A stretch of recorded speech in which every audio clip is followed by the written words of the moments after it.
బెంగాల్ ముఖ్యమంత్రిగా మమతా బెనర్జీ, భారత రాష్ట్రపతిగా ద్రౌపది ముర్ము, ఇరువురు మహిళలు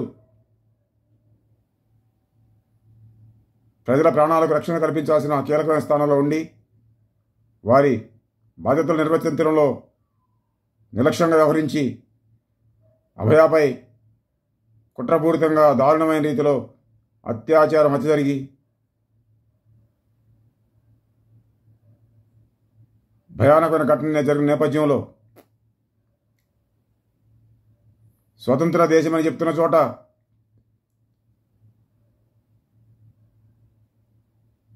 జరిగిన ఈ ఘటన నేపథ్యంలో ఎవరైనా బాగా హృదయం ఆవేదనతో నిండిన భారతీయులు, మనసు గాయపడిన భారతీయులు ఉద్రిక్తపూరితంగా మారి మమతా బెనర్జీపై,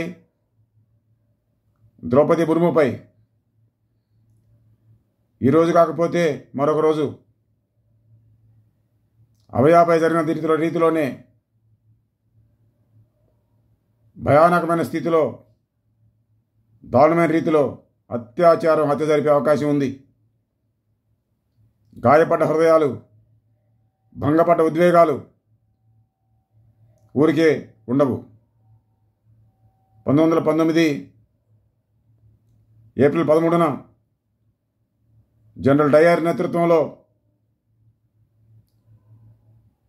జలియన్వాలాబాగ్ మారణకాండ జరిగితే ఆ మారణకాండలో బతికి బయటకట్టినటువంటి ఉద్ధమ్ సింగ్ చాలా కాలం తర్వాత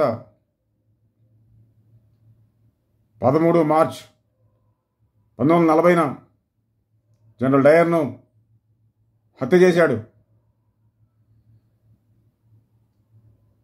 దాదాపు 20 ఏళ్ల పైకాలం తర్వాత గుర్తు పెట్టుకుని మరీ జరిగిన హత్య అది. ఇలాంటి చారిత్రక నేపథ్యాలు ఉన్న చోట గతం నుంచి గుణపాఠాలు తీసుకోవాలి, అనుభవాలు తీసుకోవాలి. అలా నేర్చుకోకపోతే అందుకు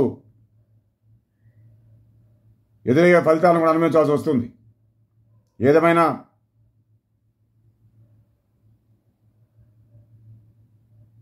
భారత రాష్ట్రపతి మాటలను మరోసారి గుర్తు చేస్తున్నాం. Enough is enough. జరిగినంత వరకు చాలు. ఇకపై మంచి పాలన చేసే ప్రయత్నం చేయండి. నేరాలు జరగకుండా చూడండి.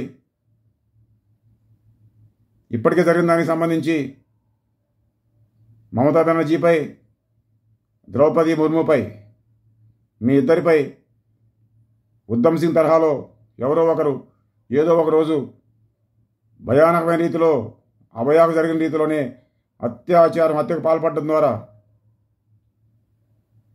మీ రూపం, మీ నామం, మీ గుర్తింపు, మీ చరిత్ర, అభయ గుర్తింపు సమస్యగా మారిన తరహాలోనే జరిగే అవకాశం లేకుండా చూసుకోమని మరీ విజ్ఞప్తి చేయడం అయింది. అభయ కలకాలం వర్ధిల్లును గాక.